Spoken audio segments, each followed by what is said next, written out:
एक और अहम खबर से आपको आगाह करेंगे। खैबर पख्तूनख्वा हुकूमत की BRT सर्विस पर सब्सिडी देने का ऐलान सामने आया है। 2021-22 के लिए 2.8 अरब सब्सिडी दी जाएगी। कामरान बंगश ने मजीद क्या कहा है, ये जानेंगे। अनवर ज़ेब हमारे साथ मौजूद हैं। जी अनवर ज़ेब।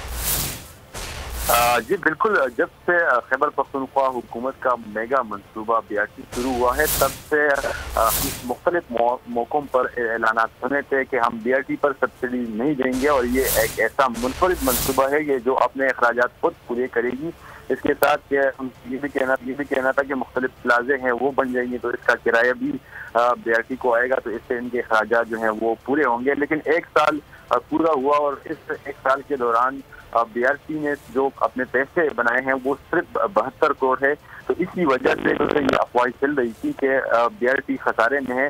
आज कामरान बंगश ने का ये बयान सामने है और ये बहुत बड़ा इंतखाब है। उन्होंने ये कहा है कि साल 2021-22 के लिए हम 2.8 अरब रुपए जो हैं वो मुख्तस कर रहे हैं।